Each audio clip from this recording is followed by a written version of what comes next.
All right, hello, wine-drinking people. Today is Tuesday, the 22nd. That's right, I'm leaving. I'm on a jet plane to Texas right now, so we got to get caught up with some of the stuff that I drank last week, going all the way back to Wednesday night at Cafe Max. How could I forget to review the South African tasting?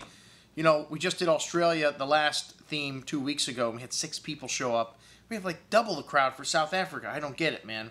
Well, South African wines are catching on. You know, Fort Lauderdale was one of the few places you could fly direct from South Africa into. I don't know if you still can in Fort Lauderdale, but we used to have a restaurant on Las Olas called Zanzibar that just featured South African wines. I know there's one in Disney that probably 95% of all the South African wines that come into the state of Florida go to.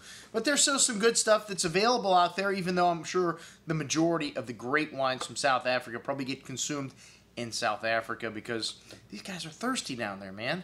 And, you know, you're not going to let your best stuff leave town. I know you want to have international recognition, and you got people like Ernie Els making wine, making exceptional wine in South Africa, famous golfer, and he's invested in the vineyards and built a winery and done what it takes to make great wine. There's definitely potential down there, but a lot of stuff that comes across my desk, not real exciting. But the stuff we had tonight from the Cape Classics portfolio, thank you, Holly from Opeachy, for helping us out with this event, was a really good, and, you know, some good everyday stuff, and some better, you know, I would say these $20 to $30 wines can compete with a lot of stuff being made anywhere in the world, California, France, or otherwise.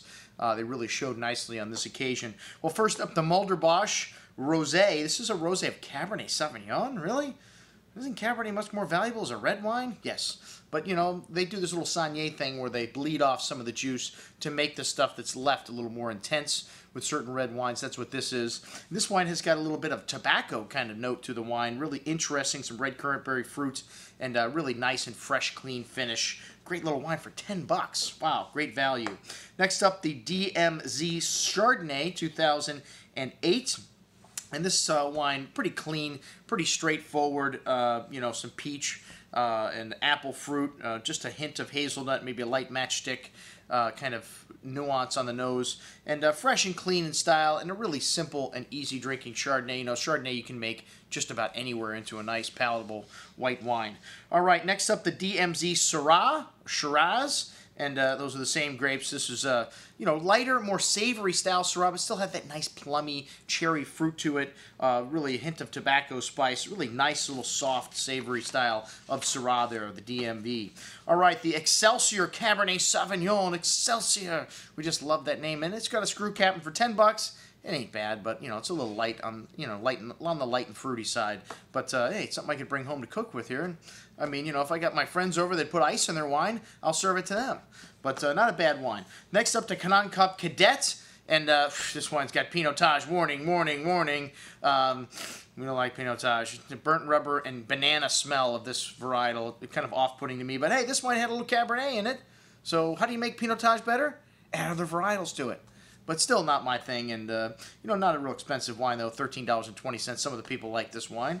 The Rustenburg John X. Merriman Bordeaux-style blend. This wine had some nice structure to it, some currant cherry fruit, and really well-balanced, and nice savoriness to the finish here. Really Bordelaise in style. Really nice little $22 Cabernet Sauvignon blend there from Stellenbosch, one of the best-known wine-producing regions in South Australia.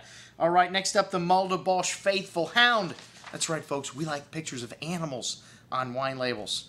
And what do you like better than a dog? I mean, come on. But this is a great little wine. Really nice and lighter style Cabernet Sauvignon. Some herbal notes showing through there to that red currant and cherry fruit. And a really soft and smooth finish. A really nice little bottle of Cabernet Sauvignon blend. It's got all 5 Bordeaux varietals, but 65% Cabernet. All right, next up, the Glen La Grande VIN. This wine is a Syrah Cabernet blend, and the best wines that I've had from South Africa are Syrahs.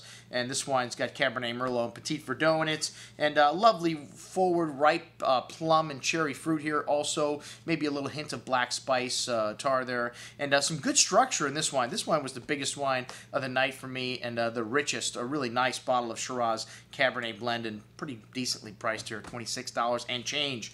All right, well, that's what I had to drink at the South African tasting. Next up, we've got a variety of things in the store here we got to clean up from last week.